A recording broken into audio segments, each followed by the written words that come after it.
여러분 안녕하십니까, 성경환입니다. 어제 아침 6시 32분, 뭐 새벽이라고 할 수도 있죠. 1,000만 명이 사는 서울에 40년 만에 경보 사이렌이 요란스럽게 울리고, 핸드폰에는 국민 여러분께서는 대피할 준비를 하시고 어린이와 노약자가 우선 대피할 수 있도록 해주시기 바랍니다 라는 문자가 서울특별시에서 왔습니다. 왜 대피하라는 건지, 어디로 어떻게 대피하라는 건지 아무런 정보가 없는 그냥 문자입니다. 그리고 9분 후에 행안부에서 보내온 문자, 서울시가 오발령했다는 문자입니다. 서울시가 발령을 잘못 냈다는 거죠. 이게 이 나라의 재난 시스템입니다. 저는 별 끔찍한 상상을 다 해봤습니다. 아니, 북한에서 우주로 쏘아 올렸다는 정찰 위성이라는 것, 이것이 잘못돼 가지고 혹시 우리 땅에 떨어진 것이 아닌가. 뉴스는 없죠. 그래서 네이버를 검색해 봤더니 네이버는 먹통이라. 이게 말이 됩니까? 그래 놓고 아니면 말고식입니다. 자, 오마이TV가 매주 목요일 방송하는 성경환이 묻고 박지원이 답하다 시작합니다. 시장님. 저는요, 네. 미리 알지는 못했습니다만은 네. 저녁에 광주로 가서 네네. 다행히 잘 잤습니다. 아니 이렇게 저처럼 선견지명이 있어야 돼.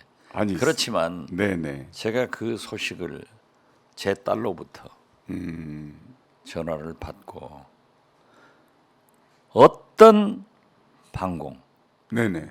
경보보다도 대피보다도 평화가 가장 그렇죠. 값싼 대책이다. 대책이다. 예. 왜 이것을 네. 모든 사람이 다 아는데 윤석열 대통령만 모르고 오세훈 서울시장은 그런 엉터리 네. 경보를 보내는가? 자, 어디로 대피? 어디로 가요? 몰라요. 없어요.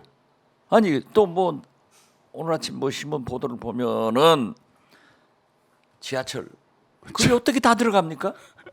들어가기 전에 가다가 죽어요. 이태원 참사 나요. 맞습니다. 네. 그리고 오세훈 시장의 그 해명 보십시오. 과잉 대응이 원칙이다. 과잉 대응해서 네. 이태원 참사 같은 그런 무자비한 네. 사건이 나면은 그때는 뭐라 하죠? 그때야말로 과잉 대응해야죠. 경찰력 예견됐으니까 그렇죠. 경찰력 많이 풀어가지고. 그러니까 네네. 제가 수차 얘기를 했습니다마는 북한의 미사일이 네네. 전부 우리나라 네. 원전을 향해서 기스별로 다 정조준 돼 있다는 거예요. 네네. 대도시에 다 돼 있어요. 네네. 그러면은 만약에 서울 종로 바닥에 미사일이 하나 떨어졌다. 한 발. 한 발 떨어졌다. 네. 그러면은요. 모든 시민들이 아파트에서 나와 가지고 차 타고 길로 가다가 다 죽죠. 대피하다가 다 죽는 거예요. 네. 왜 이 죽는 길을 선택하고 있냐고. 그러니까 시장님께서 항상 하시는 말씀이 평화를 부르면 평화가 오고 아, 그렇죠. 전쟁을 부르면 전쟁이 온다. 이게 진리라고 그렇죠. 말씀하셨잖아요. 항상. 그걸 왜 못하죠? 자, 이거 보세요. 네. 일본이 네네. 인공위성 발사체 발표하기 전에 북한에 한번 만나자라고 네. 하니까 북한에서 못 만날 리 없다. 네. 이렇게 화답을 했어요. 북한이 이런 발사체를 발사할 때는 반드시 네. 우리 남북 관계가 좋으면 우리한테 사전 통보해 줍니다. 아마 이번에 일본에 사전 통보했다는데 최소한 중국에는 통보를 했을 겁니다. 그러면은 일본이나 중국에서 자동적으로 미국에 네네. 북한이 모시 몇 초에 발사체를 발사한다. 네네. 이걸 통보해 줬을 거예요. 그러면 우리는 거기에서라도 파악했어야지. 군이 파악을 해가지고 재난 경보를 한다고 하면은 서울시에 연락 와야지. 지금 어디서 듣고 어떻게 한 거예요? 그러니까 이게 시스템이 이렇게 되더라고요.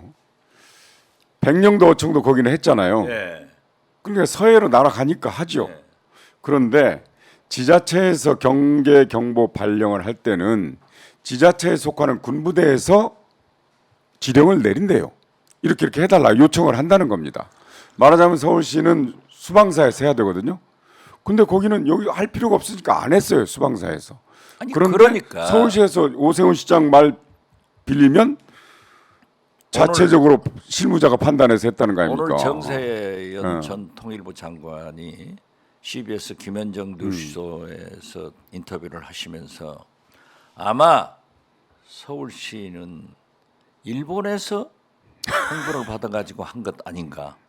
우리 군은 안 했어요. 네. 자 보십시오. 이게 저는 중대한 오류가 두 가지가 있다고 생각합니다. 과거에 북한이 일본 열도, 일본 영토를 통과하는 미사일을 2번 쏘았습니다. 네. 그때마다 일본 정부에서는 만약 일본 열도를 통과하면 100% 요격하겠다. 한 번도 못했어요. 아 못하죠. 자, 북한에서 기술적으로도 어렵고. 왜 이번에는 그러한 인공위성 발사체라고 하는 것은 ICBM 종류입니다. 그렇습니다. 그러면 그것은 과거에 미국을 겨냥하기 때문에 태평양 쪽으로 발사를 합니다. 네. 안 그러면은 일본 쪽으로 발사를 하는 거예요. 네.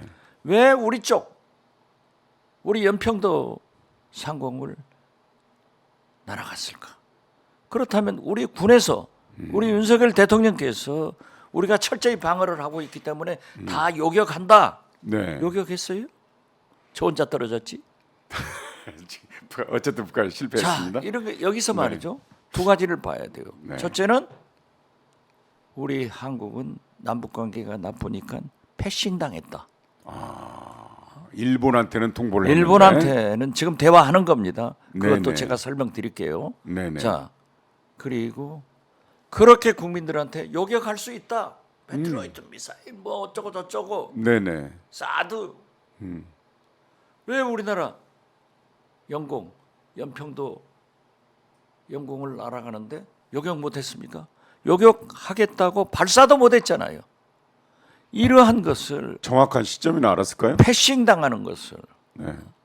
날아가는 것을 요격도 못했다고 하면은 네. 이건 윤석열 대통령이 국민에게 차초지종을 설명하고 사과를 해야 돼요. 근데 NSC 회의에도 참석 안 하고 어제 아침 10시에서 나타났다는데요? 저도 그걸 봤어요.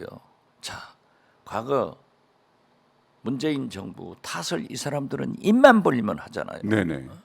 그런데 NSC를 소집했다고 해서 아 대통령께서 새벽에 일어나셔서 이렇게 움직였구나 네네. 하는데 보니까 나중에 보니까 대통령이 참석 안 한 NSC 상임위예요. 참고로 시청자들을 또 아시겠지만은 NSC는 대통령이 주관하는 회의고 NSC 상임위는 안보실장이 하는 안보실장이 하는 거예요? 거예요.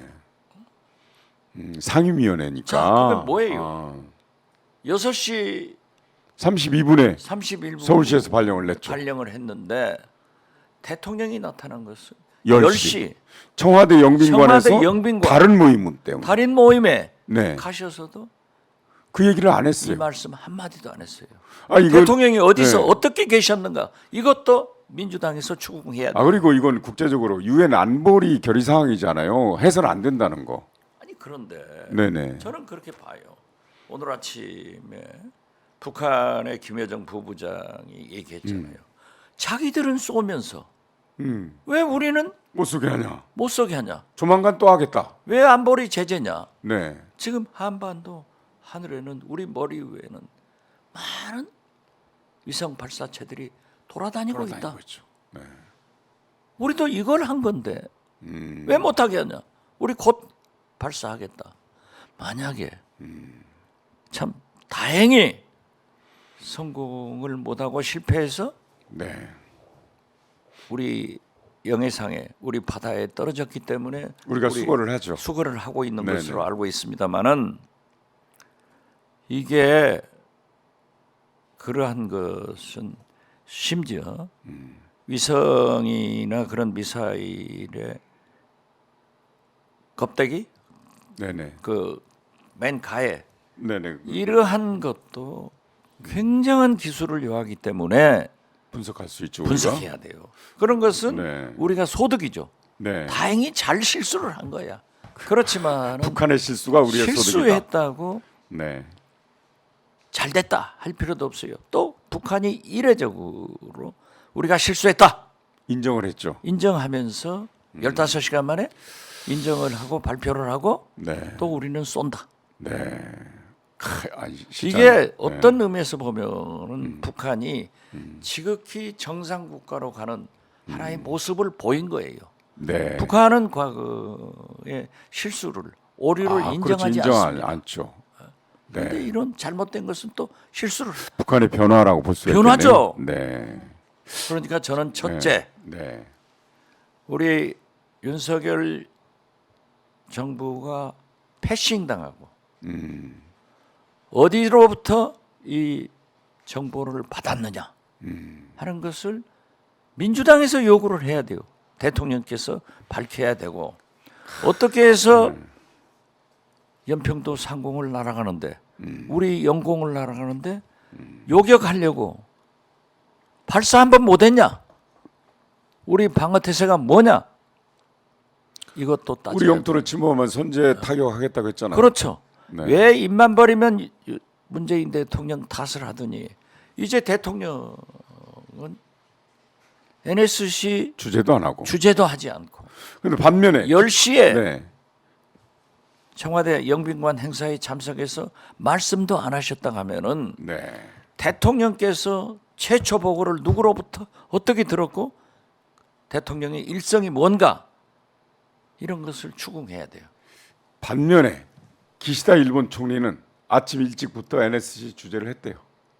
저는 뭐 기시다 총리가 외교의 귀재예요. 네. 그분이 외상을 했기 때문에 상대적으로 보면은 일본에서는 그렇게 재빠르게 총리가 움직이는데 네. 우리나라 대통령 어디 계셨냐 이거예요.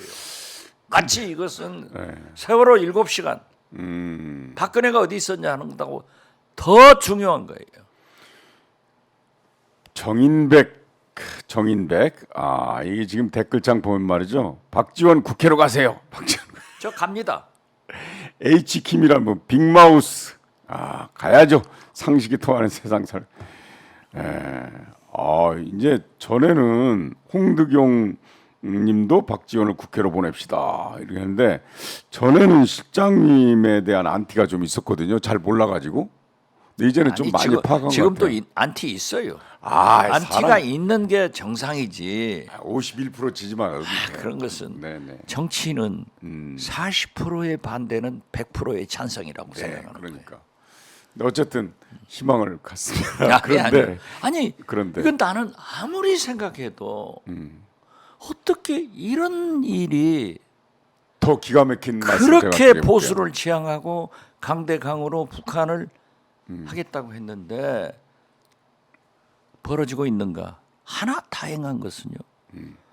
윤석열 정권은 용서하지 않고 반드시 쏜다. 네, 이 쏘면은 전쟁이 되는 거예요.